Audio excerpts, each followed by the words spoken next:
What's going on, people? Welcome to United View. What you lot saying? Hope you guys are doing well. I'm here with my good friend Mr. Per from TV2 of Norway. If you don't know who Per is, I don't know where you've been, but he's always in the press conferences. He's always speaking to Ollie as a Norwegian compatriot. You know, I know from different sides of Norway, but you know, you want Ollie to do well. And it's always a pleasure to catch up, man. How you been, bro? I'm fine, Flex. Thank you very much. It's so good to be on with you again, and I missed you, during the summer. Haven't got the chance to speak to you so much during the summer, so it's good to be back. Absolutely, and it's been a crazy Euros, man. I know you've been working really hard and working on the Euros, and you're just getting some downtime in Norway at the moment. So that's good on your side. Yeah, it's good. Back on a holiday after 10, 11 months in the UK. So good to see some family again, but obviously it was really cool working during the Euros, and just a shame England couldn't nick it in the end. But what a journey for England, and surely the team have made the country proud. So, and I also think that generation of England players is going to bring more success in the future. So yeah, it's been a good summer, good to be back home, and obviously looking forward to getting back to the UK in the fall and for the new season. Absolutely, and I'll see you there, mate. We'll be at all the games as well, and I'm sure we'll catch up. But yes, international football has come and gone. I think the fallout from the England stuff has been really intense, but as football world keeps moving on, we roll back to Manchester United. And there's a lot to get into. I have to start at the name that's on the end of everybody's tongue, Raphael Varane.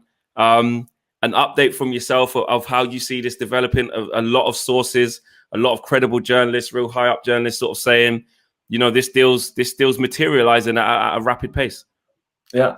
Well, first of all, I just have to say everything I say is obviously my personal views and just my opinions. But as I've spoken to you, as I said to you before, Flex, in my mind, Raphael Varane seems to be Ollie's primary target, and I also believe that he was wanting to try to secure him before securing Jadon Sancho. So I was a bit surprised about that, actually, him securing Sancho first, but.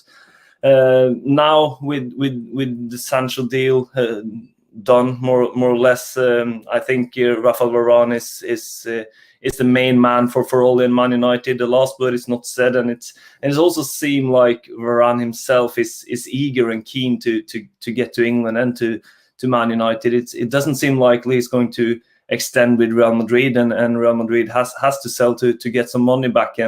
And as we all know, with the economical troubles in all the Spanish top sides like Barcelona and Real Madrid, they have to sell him now to get some money for him. And also, according to the transfer guru Fabrizio Romano, personal terms between the clubs, between Man United and Varane is not an issue. So it all depends on the asking price, really. And it's said to be in between 50 and 60 million, and if Man United could get a player like Varane for that price, I wouldn't have hesitated. He's a perfect player to team up with Harry Maguire, in my opinion. Absolutely, and I want to bring something in quite early here because, on United View, I don't want to keep, maybe going over the stuff that everybody knows and the stuff that potentially is already out there, because like you said, that's where we kind of stand with that, and I understand that, and that's very true. That's where we're at with the Raphael Varane situation. But one thing I wanted to bring in quite early to this, when we'll carry on talking about transfers, of course, guys, but you spent a lot of time around Ollie, and you've had a lot of talks with Ollie, in the press and not in the press, And I remember you saying something to me before about Ollie wanting to change the formation, go with a 4-3-3. And now we're seeing some journalists sort of coming out with that information that Ollie's got an intention of wanting to do that. And I remember you kind of touching on it months ago, a long time ago. But I know you've had some conversations with Ollie around that. What were the sorts of things that he was saying, and how you see it coming to fruition now? All the teams which Ole have managed, both Molde and also Cardiff, he always wants an attacking-minded team, and he wants players going forward. He wants a lot of people in and around the opposition's box, and I spoke to him quite early last season about the style of play that he wants to implement at Man United. He wants the team to be higher up in the pitch, and And playing the 4-2-3-1 formation that Man United have played throughout the time with Ole so far, it's more difficult to move the midfielders higher up in the pitch, and that also makes it more difficult to move the defenders higher up in the pitch. I know that Ole wants to have his defensive line in the midfield. He wants to have box-to-box midfielders, as for example, Donny van de Beek is a good example on, because he's a box-to-box midfielder, and we can see him playing in the system that Man United have now. It just doesn't fit, and then you lose one of the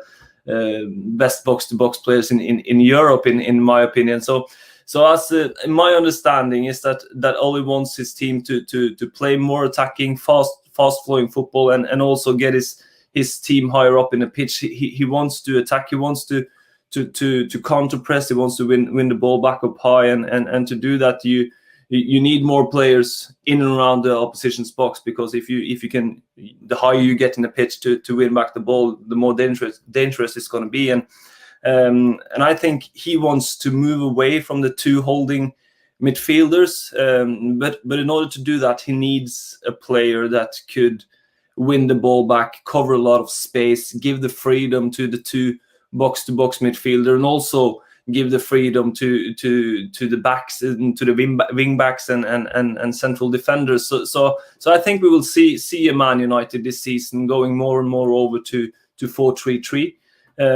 maybe dragging Bruno down in one of the box-to-box positions, and then I also think that Eduardo Camavinga from Rennes is the man Ole wants in to be his holding midfielder. And if he could get a player like Camavinga, Man United will have their holding midfielder for decades to come.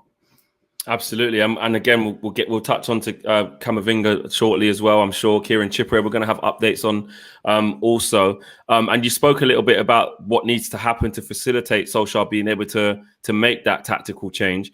But what, as a Manchester United fan, and I dare say a lot of people watching at home and around the world, it'll be music to their ears to kind of see the noises coming out from some journalists saying that Solskjaer wants to change to a 4-3-3, but I think this is brilliant because, like I said, you've actually spoke to him, and these are things that he has said to you. So it's not like we're seeing these rumors come out and we're like, did he really say it? Is that just media propaganda? You've had first-hand conversations with Ole about wanting to change it, wanting to change things. Are you surprised that it's happened so quickly? Like, kind of as soon as the season's ended, we're gone for it, or is this kind of you see it as this is what he said was going to happen, and you can see it falling in line, and Manchester United fans should maybe be a little bit excited about that? I think I'm not surprised, to be honest, and I also don't think it's happened so quickly if you look back on it, because he's now been in since 2018, and I think it's been his plan all the way along to change it up after a while. But in order that's to a good point, actually. Yeah, sorry, that's a good point. It hasn't been quick. It hasn't been quick. But in order to do so, he needs to get in the players. He needs to play that type of football that he wants. And with a man like Jadon Sancho in, that's the first part. Now he has an attacking trio that whoever plays up there looks as one of the best attacking trios in the Premier League, with Rashford, with Cavani, Sancho, Greenwood, etc.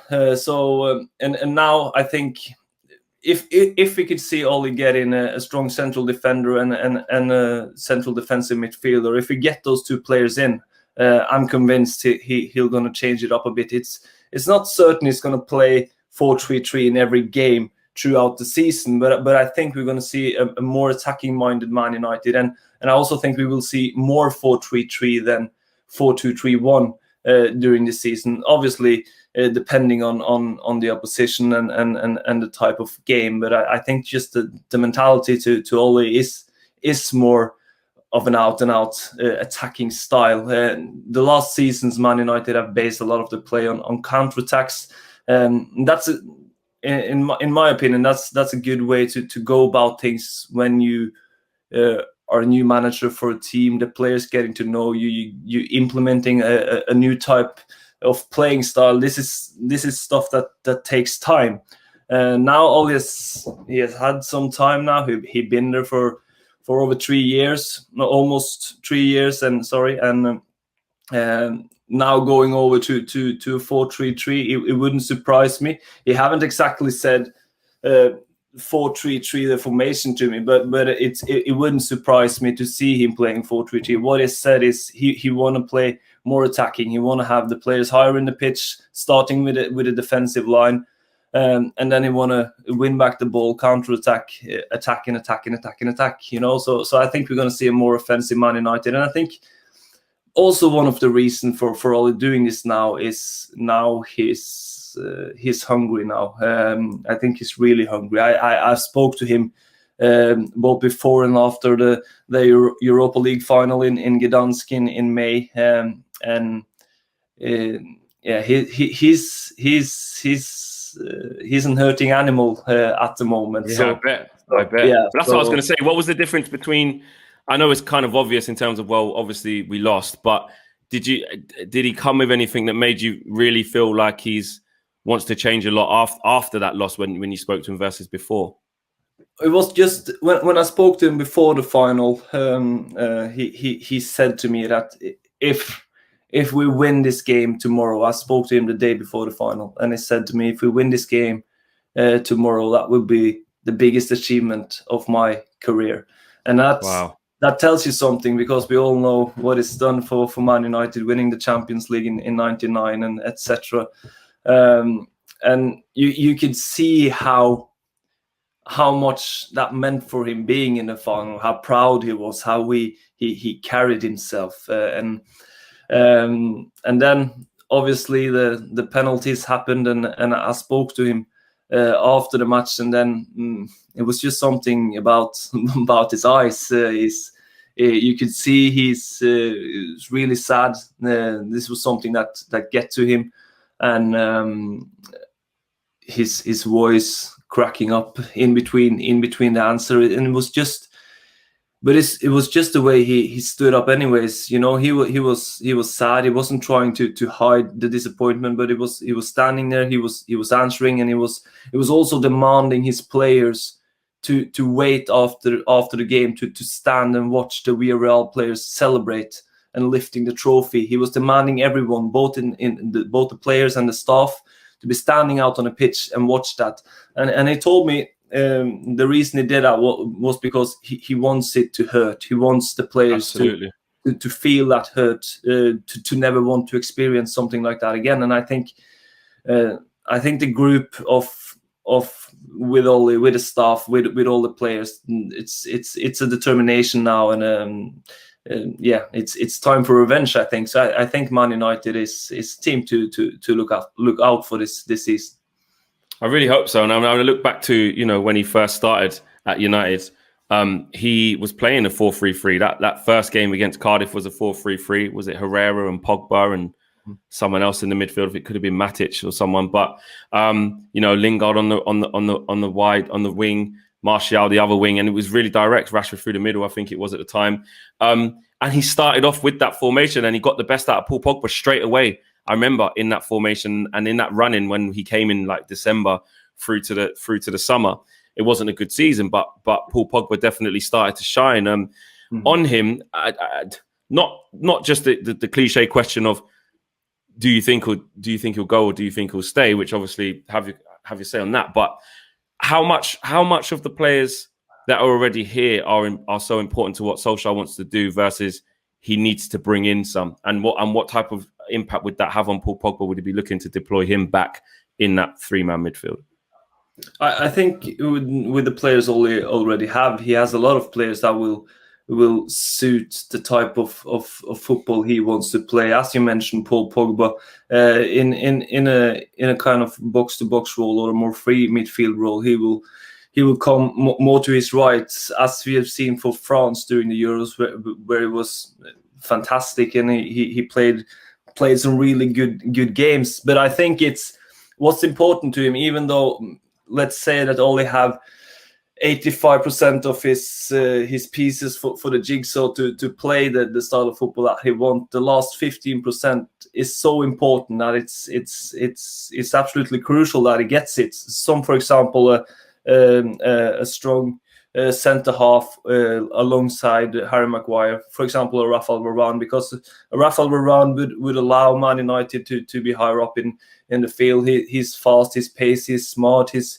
been there, done it all, and he can pick up strikers running in behind. So he will be, or at least a centre half like him would be very important for Ole to play that type of football, and also a strong defensive central midfielder in, for example, Eduardo Camavinga, because that position is something that Man United are lacking to play in that 4-3-3 system, for example, if that's the one Ole is choosing, which I also think, and if he's going to choose that 4-3-3, he really needs to have that number. Is it 8 in England? Is it 8? Yeah. That number 8 position, and they need a quality player in that position, because in a 4-3-3, the number 8 is probably one of the most important positions on the field.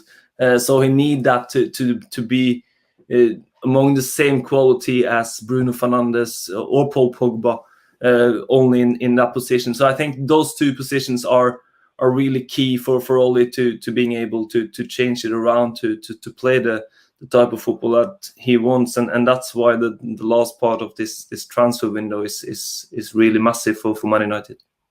Well, if we do get Raphael Varane, which fingers crossed. I mean, we spoke about Varane however many months ago before this all materialized, and we were both in agreement of how good he is, how good a deal it would be at that price, and I keep crossing my fingers because I really, really hope it happens, and it looks like there's a high chance of it happening. But how much, in terms of him coming, would that have an impact on us being able to go for that defensive midfielder, i.e. a Camavinga or somebody of that type? If we do get Raphael Varane, what I'm asking is would we struggle to then bring in a third player?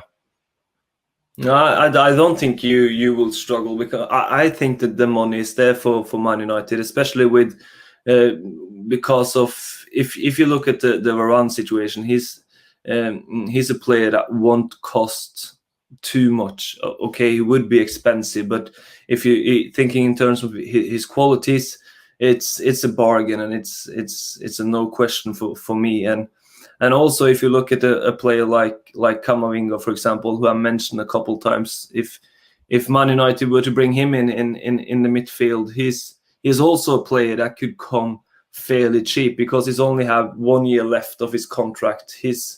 And he's not going to sign a new one with Rennes, so he's probably going to be available for between 30 and 40 million. And if you could get a player like him, probably the best teenager in the world, for a price between 30 and 40 million, 18 years old, is going to demand that midfield in the next 12-15 years. That's cheap if you like split that price over the next season, the next years. So I think Man United have the money to go out and buy those players, and I also think if Ole and Man United manage to bring in Raphael Varane or another strong centre half like him, that will also help on bringing in a midfielder, because it just shows that good players, big players, players with reputations believe in his project, believe in what's happening at Man United. And also Sancho, for example, is a good example on that one, that he wouldn't have signed for Man United if he didn't believe in the project that's going on there. And Jadon Sancho is one of the best wingers in the world, one of the most talented one as well. He has all the best years in front of him, and he wouldn't have signed unless he really believed that this team is going to fight for trophies the coming seasons. And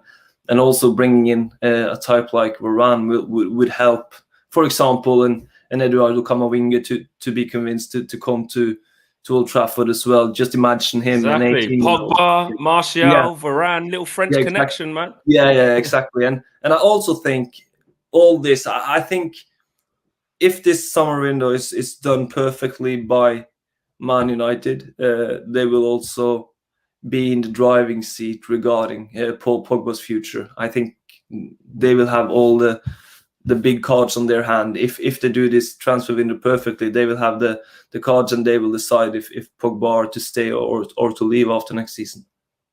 Absolutely, I agree with that, and it'd be interesting to see what happens with the Paul Pogba situation. We'll talk a little bit more about that in detail in a bit. Just lastly, on that central midfield issue, how key is it for players to leave before Manchester United can bring more in as well? Is that a big factor? I don't think so. I really don't think so. I think Ole has a budget that he has to work with, and I think he's working within the limits. It hasn't been too much movement, to be honest, on the out front. At least what I've been told and heard about, it hasn't been too much movement, and I don't think he's basing his transfer window on players leaving. We just saw Mata signing a new contract. De Gea is a bit up in the air. It's still not certain what's happened to him. Is he going to get a transfer? Is he being loaned out? Is he going to stay and fight? It doesn't look likely, but it could happen. And Anthony Martial as well had that injury. It's not a lot happening around him either at the moment. So it hasn't happened too much on the outgoing front, and it would surprise me if Ole is basing his transfer window on players going out. And I also think the whole Super League thing is one extra factor added into this transfer window, because I think the Glazers are really trying with all they have to convince the fans and to get back on a good side with the fans again. So I think they will give the fans the players, or they will give Ole the players that he wants. So the fans would be happy. If the fans are happy, that's another case. But I think Ole has the backing this summer a lot because of the Super League issue. Yeah, absolutely. And it's weird because a lot of reports, and the reason why I asked you that question was because I have seen a lot of reports sort of saying that Manchester United would potentially need to sell more before being able to bring more in. So it's interesting to hear a different point of view on that, and why you think that, because I think a lot of the reasons you said there actually kind of make sense, to be fair, if he's been given that sort of money, apart from maybe like the obvious one, like a Jesse Lingard, where there's clearly a transfer to be done if the right money's there, because if he wants to leave. But again, I think there's a lot of loans to happen with some of the younger players as well. Ollie spoke about that. So so maybe we might not see the max exodus that Manchester United fans think would and should happen. As you know, this isn't anything that's written in stone. It's just my opinion. Yeah, of course. Thinking on it, but I think for the likes of Jesse Lingard, for example, I don't think he is going to leave Man United unless, or at least what I've heard is that he's not going to leave for another club than West Ham, because he really enjoyed the stay at West Ham. Obviously, he played brilliant there, but I also think that Jesse Lingard is a player that Ole might want to keep in his squad if he can bring the levels or the standards up to what he showed in West Ham. For if and I think Lingard he's a bit of a funny piece in his transfer jigsaw, because if Man United isn't going to be able to sign a strong defensive midfielder, I think Lingard could be key to the central midfielder issue. If they're going to buy a central midfielder, maybe Lingard will go. But if they're not going to buy a defensive midfielder, I don't think Lingard will go, because then you could see last season that Man United were in desperate need of an option to Bruno Fernandes in that number 10 role when they played 4-2-3-1. And Lingard has definitely showed in West Ham that he could be a player to cover that role if needed. So I think it's not easy to say what's gonna happen with Jesse Lingard, but I think a lot of his future depends on what happens in the defensive midfielder department, and we would just have to wait and see. Absolutely. Another player being linked with Manchester United is Kieran Trippier. I like Trips a lot. I think he's a good player. I think he's a good right back. And I've been reading reports today that he really wants a move to Manchester United to materialise. And more importantly, on top of that, he's not just coming, in his view, is what I've read, that he's not just coming to give backup to Wan-Bissaka. He wants to come and obviously play. And you know what? Any player who wants to go to a club should have that intention. I understand that. But Manchester United reluctant to pay that, between 30 and 40 million valuation put on him with the release clause from Atletico. How do you read into that situation so far?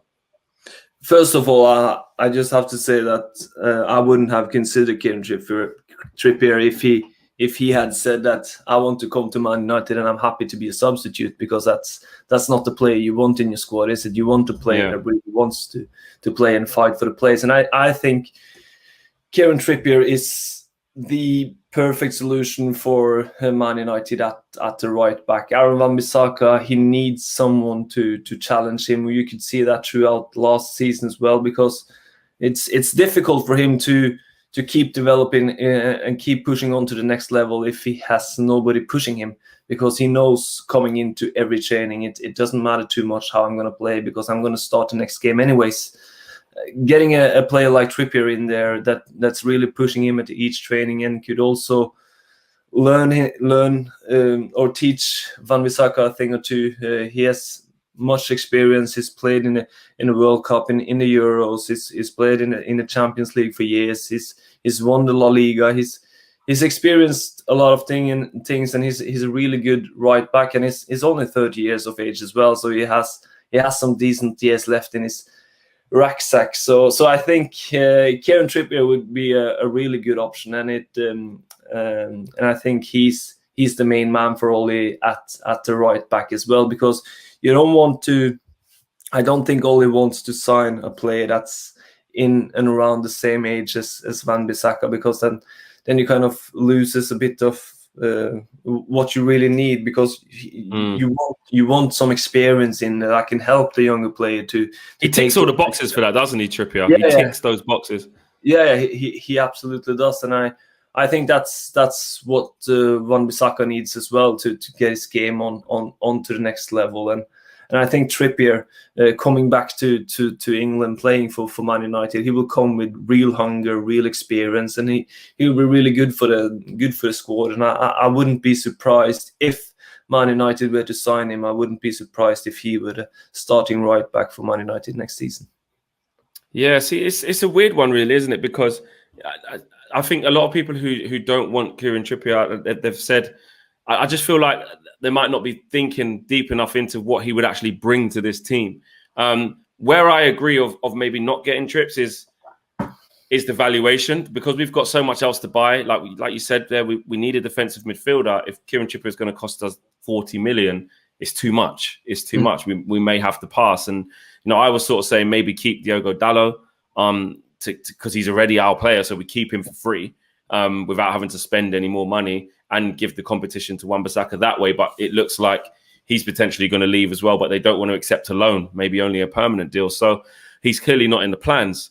But I just feel that Kieran Trippier would, like you said, would just either help Wan-Bissaka to continue that level and elevate. But also, like you said, don't be surprised if there's games where I think Solskjaer goes for Trippier over Wan-Bissaka in certain games. Wan-Bissaka is a fantastic player and young player he's unbelievable in defensive situation. The best at one-on-one defending. You can't get past him. Amount of players he's put in his pocket, he's still emptying them now in pre-season. Like, he's just that solid. But Kieran Trippier would give the team a different dynamic for different games, And in that dressing room, like you said, with Ollie trying to build that experience and stuff like that, and he's English as well. He seems like such an Ollie signing that it would work. Yeah, for now. He seems like an Ole signing, and it would be typical of Ole. But as you mentioned, if Man United have to pay 40 million for a 30-year-old right back, that's too much. That seems a bit pricey. So you wouldn't think that Ole or Man United or the board would go with that. So, but I also think Atletico understands that, because 40 million for a 30-year-old right back, that's kind of expensive, especially if you ask me. But But then again, what are the options? Where obviously you mentioned Dalot, but then again you get a bit of the situation that I mentioned before, that you have two right backs in and around the same age, same amount of experience, and it's obviously it could work, but in an ideal world, you would like someone like Trippier, at least someone more experienced to be the second choice in that position. But yeah, it's going to be interesting to see. I don't think Man United will splash 40 million for him, but if they could get him for, I don't know, 25, 30, maybe. Yeah, absolutely. That's for me, 25. Yeah, 25 is like my max. Maybe like a 26.5 plus a couple of add-ons, maybe that. But I agree. I agree. Yeah, exactly. Yeah.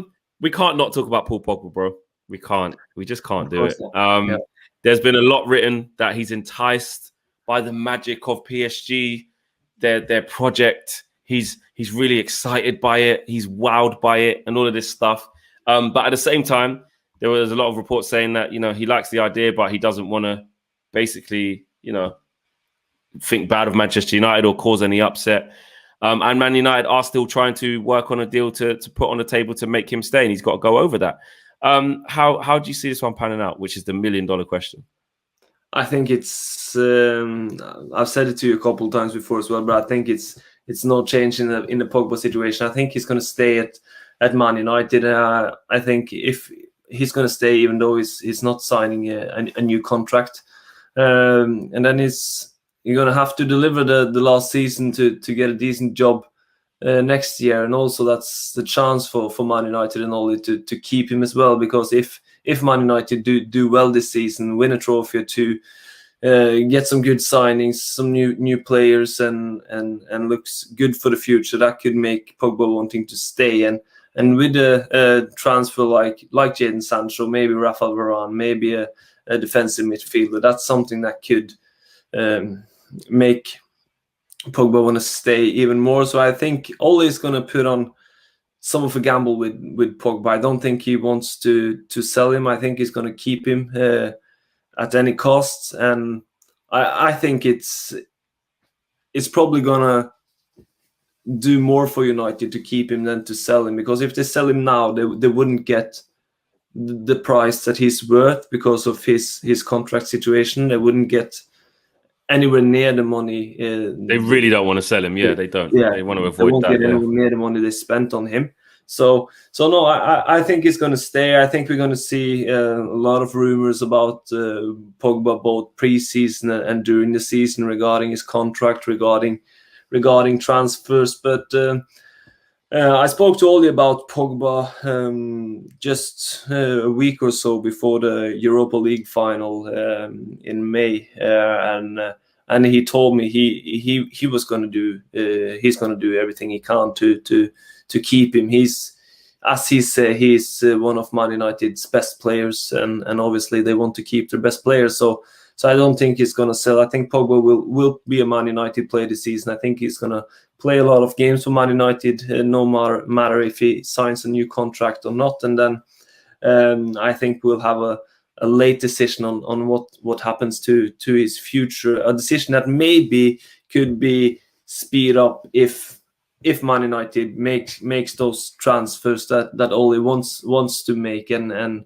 the squad's strength is improved, because then I think Pogba wants to be a part of what's happening at Old Trafford, because you have to remember when he came back to Man United, he came back to win, and especially to win the Premier League. I think that's something that really drives him, and if he sees that is possible with this Man United side, I think he's that kind of an athlete and that kind of a winner. So he wants to achieve that. So I wouldn't be surprised to see him extend. My guess is that he's going to extend. I think he's going to come around eventually, basically because I think the Man United team are going to be improved. The players, the transfers are going to be transfers that Pogba like and that Pogba sees that really improves the team. And I also, as I've mentioned before, it's something about man management, seeing people for what they are, talking to the players, having an honest relationship. I think Ole is really good there. So I think Paul Pogba is going to stay. So we should just wait and see. I don't see him leaving for PSG this season. If he's leaving for PSG, it's on a free next summer. But if you ask me, that's not going to happen. I see, and PSG have signed a lot of players as well. They've really got some top draw players, and obviously it's a great project. It is a great project. It's almost like Man United trying to resell their project, though. Look, we're going to get Varane. Look, we've got Jadon Sancho. Look, like you say, hopefully a defensive midfielder. Look, we're changing the formation. You're going to come back in field and play in a 4-3-3, and you're going to get released. I just hope that will happen. I think it's easier to convince a player like Pogba. If one thing is saying, look, we're going to get the Varane, we're going to play like this and like this, but it's easier to convince a player like Pogba, I think, if those things actually happen. So if Varane actually gets signed this summer, and if a player like Kamavinga comes in as well, and he sees during training that yes, we are actually changing up the formation, and yes, I'm actually allowed now to play in the role that I want to play in, because he's played in several different roles for Man United, and many of those roles are roles that is not his favorite, to say the least. So I think if he could be convinced that this team is going in the right direction, and if he also can see the big names coming in and the formation changing, he's getting to play where he wants. I think that's something that will convince him to stay at Old Trafford.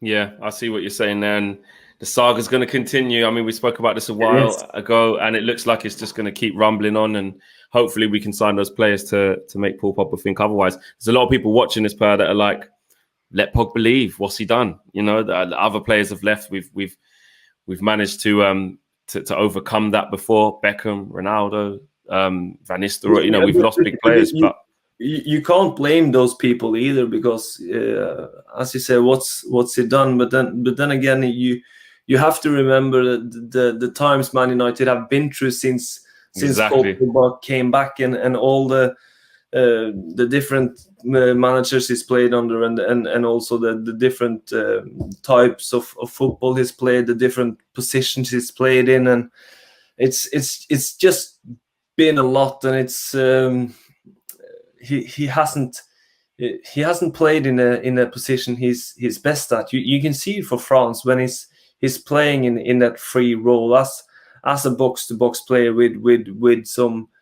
freedom in attack, especially. You could see how good he is, and those passes he treads through, and the finishing ability, and everything that we saw in Juventus is always coming back when he's playing for France.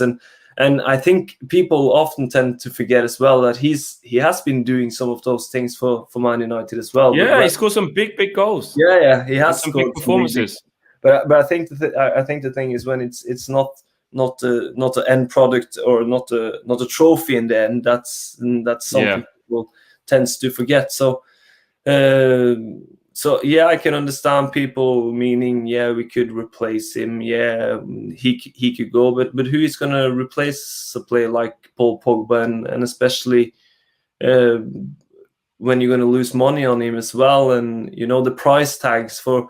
Let's say you're going to get in a player like Barella from Inter, played really good for Italy during these Euros. He's probably going to cost 90 to 100 million. I've seen reports about 60, 70, 80 millions as well, but that's not going to happen. Inter won't sell him for that. So if you're going to sign this world-class midfielders, that's up in the same level as Paul Pogba, you have to splash around 80, 90, 100, maybe more, and even though it's not certain that you get a player like Pogba. So I can understand some of the people and where they're coming from, but then again, they have to remember that Paul Pogba is a world-class player, and seeing him in a 4-3-3 formation with It's a different prospect, isn't it? Yeah, and just picturing that's something I want to see at least.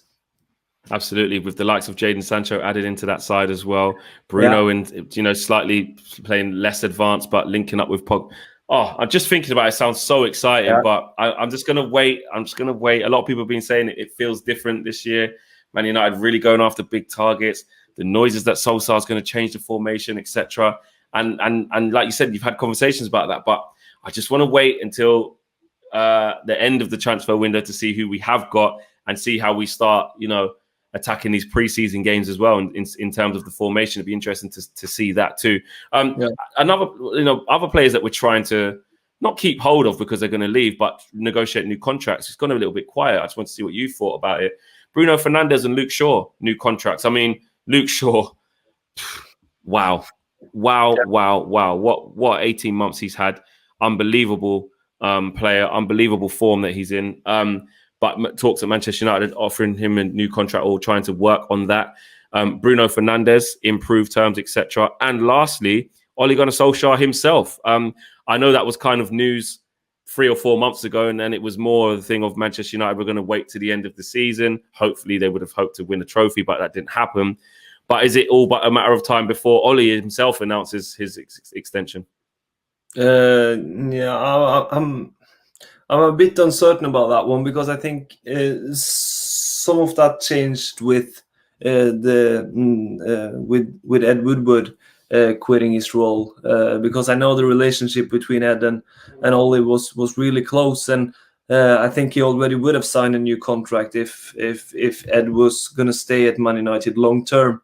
But I think Ole have had conversation with the board, and he's.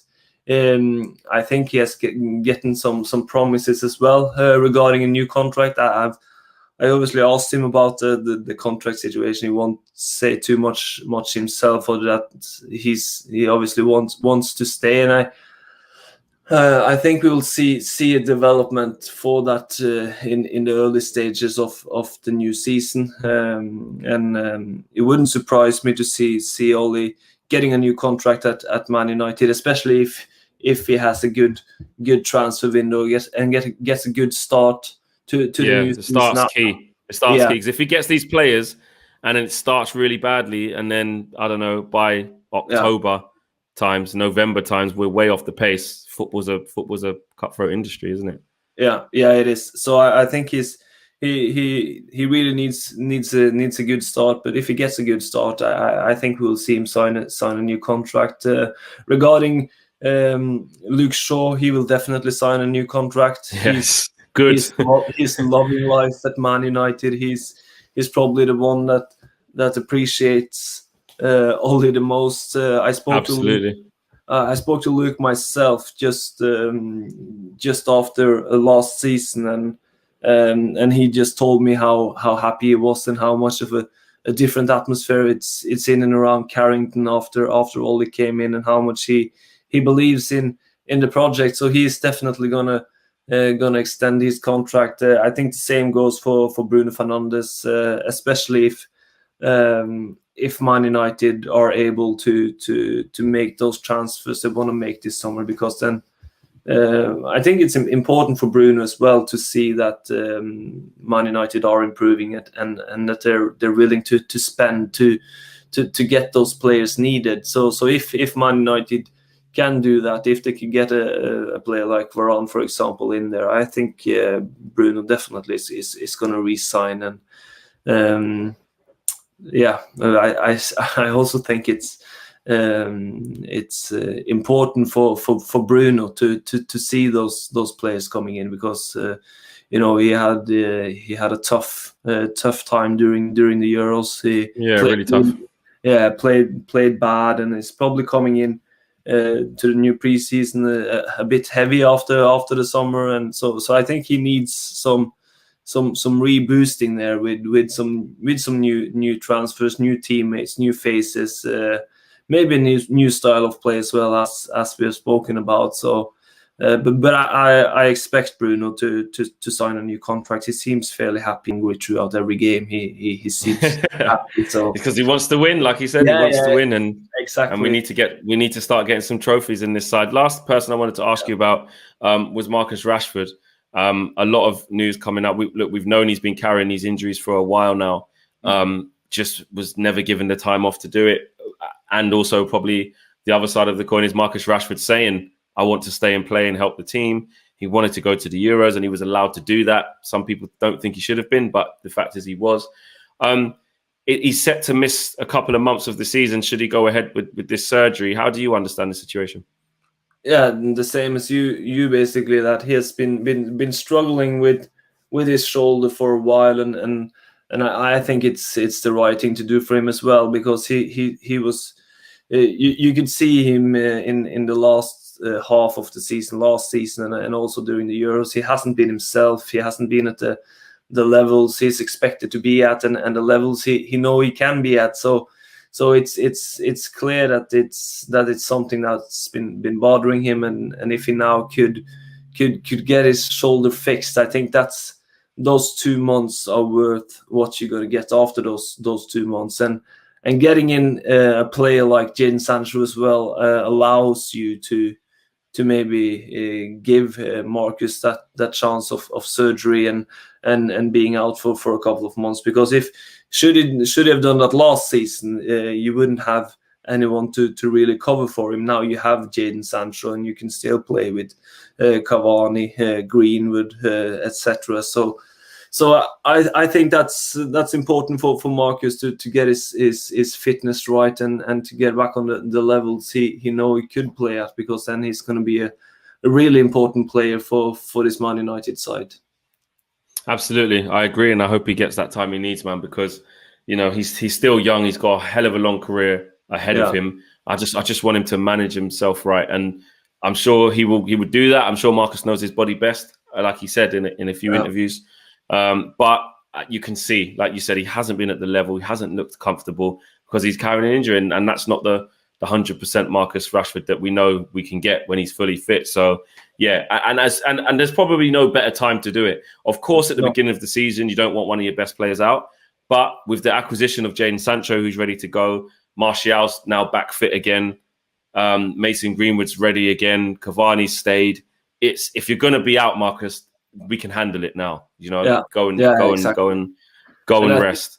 If it's one part of the season he's going to miss as well, it has to be that first part, because seeing the fixture list as well, the first part of the season is a part that Man United should be able to handle also without Marcus Rashford. But going a bit further in, it's the tough games are coming thick and fast. So trying to get him back to those games could be important. So just do the surgery sooner rather than later, and then get him back on the pitch as soon as possible. Absolutely. Listen, it's been absolutely great to talk to you, and thank you all for watching. Mr. Per-Atle Karlsen of TV2 Norway. Make sure you guys check him out on Twitter as well, and obviously in the press conferences, he's always going to be there asking the questions that we want to hear. You're looking forward to fun questions. Yeah, exactly. The questions that we don't just definitely know the answers to, the boring old questions. Per's really pushing the boundaries on that, and obviously being Norwegian, I think you get a little bit of special treatment off Ollie as well. So it's always good to catch up. Are you looking forward to next season though? Yeah, resting up and then going to go again. Yeah, I'm really looking forward to it. I think next season with the fans coming back and with new players to the Premier League as well after this transfer window, it's going to be a massive season. I think it's going to be one of the best seasons for years with the fans coming back and everything. So I'm really excited about the new one, and I'm especially excited to see what Man United can do, because I think Ole he needs a trophy this season, because if not, I think his time at Old Trafford will be over. So that's one reason that it's extra exciting for us Norwegian watching along. So yeah, I'm really exciting, and I think it's going to be a good one. Absolutely. Listen, thanks again, bro. Rest up, And we will speak again very, very soon, guys. Make sure you guys smash a like on the video, subscribe if you are new to United View. The road to 100K is obviously underway, and we will see you all again very, very soon. Peace.